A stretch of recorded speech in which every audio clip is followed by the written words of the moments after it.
given us so many amazing processes and tools to better ourselves and to flow with our inner being. Which is the same statement, to be who we really are. Inner being, aligned. Yes, absolutely. Because this bettering of yourself isn't something that stays forever. It either is or it isn't in the moment, depending upon what your thoughts are.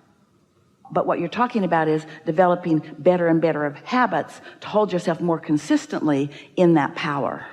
That's what you're talking about. It's like practicing the muscle. Yes. So why don't I want to work out? And what I mean by that is I have so much resistance to use these tools and these processes, even though I have seen the wonderful things that it has brought to my life when I am consistent and I don't have that discipline. Let us make this simpler for you, because you're not alone in that, because it's a lot to digest. And what we're really asking you to do is to take everything that you've lived and now just do it a little differently. And that's a lot to ask of anybody, because you've got patterns and habits, and you've also got law of attraction compounding those patterns and habits. So give yourself a break. But there is something that you could consider, because we have found an easier way of talking about it. We talked about it already, which is, rather than working so hard to move up the emotional scale, just find yourself in satisfaction and identify it and isolate it and know what the feeling feels like, and then let that be your sort of standard of what you're reaching for. When you catch things in those early stages, then law of attraction does all the work. If you feel a little satisfaction, and just because you do, we'll demonstrate this with you here in a minute, then the law of attraction is responding to this resistance-free vibration. And when the law of attraction is responding to a resistance-free vibration, it gains momentum quickly, and then you feel the inspiration to move in the direction of it. Now we're going to give you a statement that, as you hear it and sort of let it settle in, this is the basis of where your new belief and understanding is going to come from. We're going to speak it clearly and probably loudly, if we know Esther, when she gets hold of one of these impulses from us. And we're going to repeat it until you all really hear it and understand it. Satisfaction, which is what your inner being feels all the time about you, where you're going, who you are. Satisfaction on steroids. Satisfaction comes from one place and one place only, and that is moving in the direction of who you really are. Moving in the direction of your desire. That's the only place it comes from. So what happens is you live in a world that has tried to motivate you to behavior about things that you don't feel satisfied about. Your parents want you to do what they want you to do, not what would satisfy you. Your employers want you to do what they need you to do, not necessarily what would be satisfying to you in the moment. And so you're having a rebellion inside of yourself, because most of you are sort of tired of pushing against your own flow. Does that make sense to you? Think about the difference in the way you feel on a morning that you're waking up to go on vacation or to go fishing or to go do something really fun, and the way you feel when you're waking up to go to work. And it's because the vacation is calling you. And when you point in the direction of that, there's no resistance. And so you're so clever, you're so fun, you're really on point, you remember what you need to bring, you think of clever things, you're working with others, the universe cooperates with you. But it sometimes doesn't feel that way when you're doing something that you really don't want to do. So here's our message to you: never do anything you don't want to do.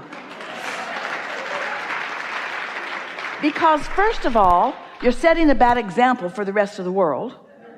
You're teaching people that they can control you by whining and complaining and demanding things of you. Demonstrate to yourself that you are someone who wants to be inspired, not motivated. So you got to stop trying to motivate yourself. You don't like it when people try to boss you around. When somebody tells you that you need to do something, you don't want to do it. People who know you know that you're stubborn that way. And so this is the same thing. You got to understand that about yourself. You can't demand of yourself. You can't motivate yourself. You've got to let yourself be inspired, which means you got to understand these important things. You've got to understand that it's not just you with you, that You have an inner being, you, that is really this powerful, dominant, strongest part of you. And that inner being knows everything that you've asked for and is focused upon everything that you've asked for in a way that those cooperative components are already being gathered to that. You got to understand that there is a vibrational reality. We want so much for you to accept the realness of this that we named it the vortex, wrote 2 books about it. We want you to understand that this vibrational reality, which is the furthest expansion that you have accomplished vibrationally along with your inner being. It's vivid and it's real. It's not imaginary, although we want you to seek the image of it. It is a real vibration, and it is calling you.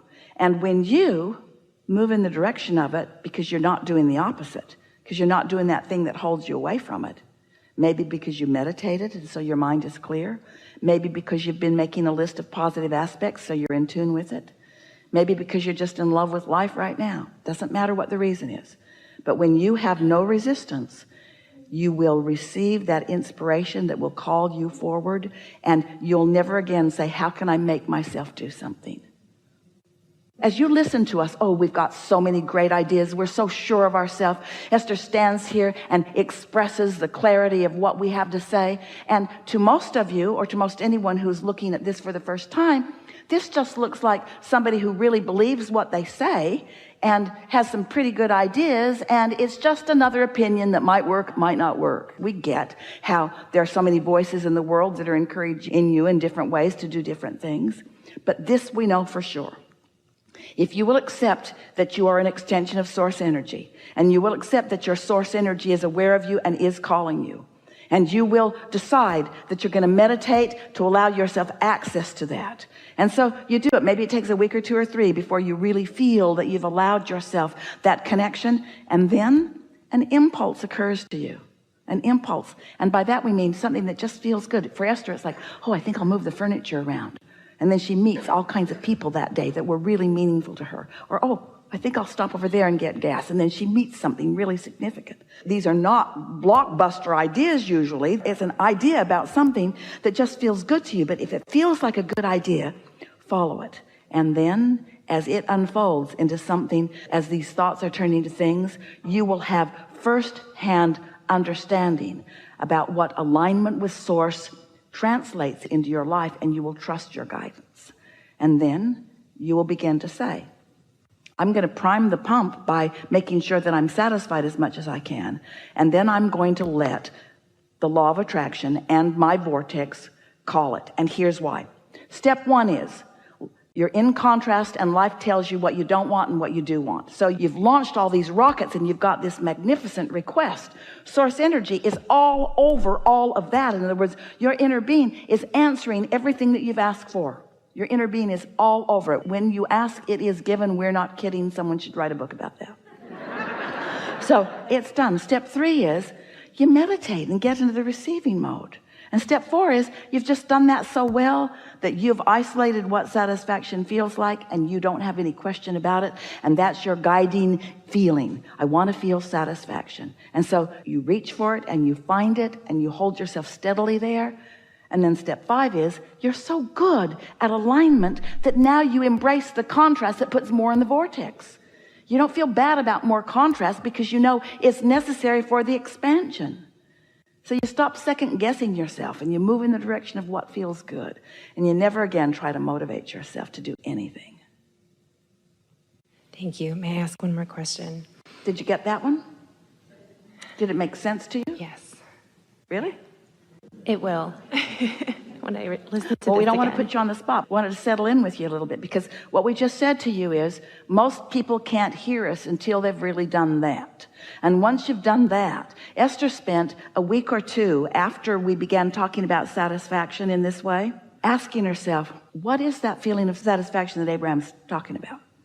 So she started wanting to be aware of it. And then she'd get into her car, beautiful new Cadillac Escalade, and she'd get out onto the highway and sort of just settle into the road and the ride and just feel excellent. She'd just feel like, whew. And she thought, this is what satisfaction is. It's this feeling of adventure and calm and well-being and eagerness. I am so satisfied. I'm so satisfied. She got on an airplane one day and she was in the first class cabin.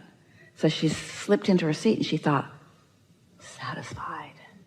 And then she sort of settled in and buckled up, and now the plane's in the air, and she reclines her seat and she gets her blanket and her pillow, and she's thinking, oh, I am so satisfied. I'm so satisfied. I'm so comfortable.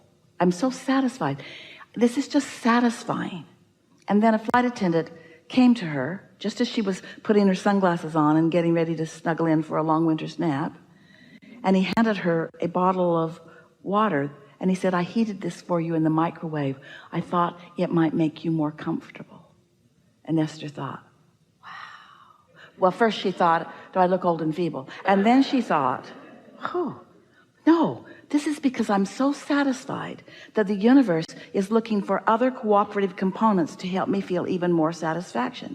She'd be in a restaurant, slip into the booth, friends across the table, she'd look at their faces, she'd feel such love for each one of them, and she would think to herself, this is so satisfying.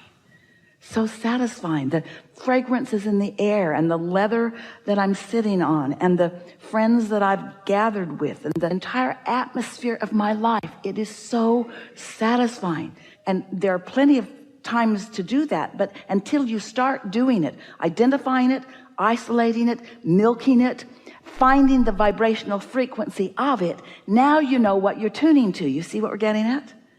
So then you're satisfied, satisfied, satisfied, satisfied, satisfied. And when something's off, you feel that it's off, and you don't let it get off until you establish such a substantial, chronic pattern of connection to source, to the path of least resistance, that then only cooperative components to who you really are and what you really want can come to you. And then other people look at you and they say, it's not fair. Good stuff comes to you, and mostly only good stuff comes to you, and the rest of us are out here, and you know why. It's not some crapshoot. It's not some law of averages. It's not some game of chance or luck. It's not some karmic game where you're being cursed or somebody's doing a voodoo on you. You're in complete control. And what is the control? Right here. Satisfied or not satisfied.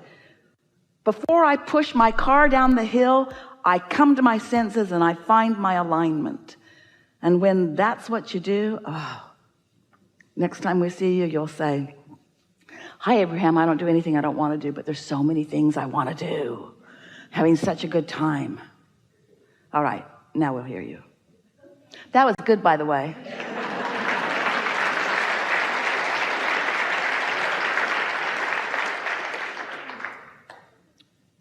I am having such a great time.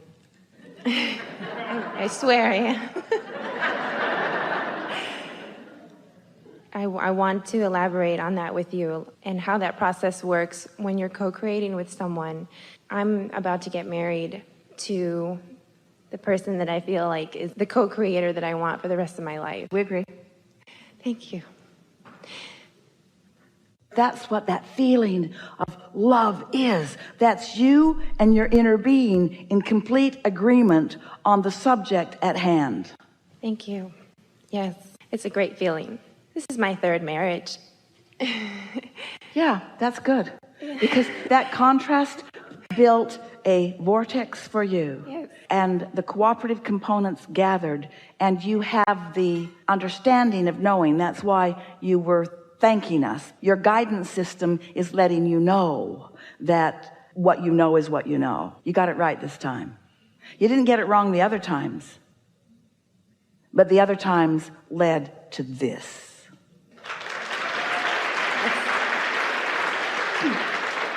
So don't spend any time dissecting that. Okay, I think that's it. Yeah, I think you just answered everything. Yeah. You know what just happened? You can feel that where you were going was not under the influence of this. And now that you're under the influence of that, all of that is irrelevant. Exactly. Thank you so much.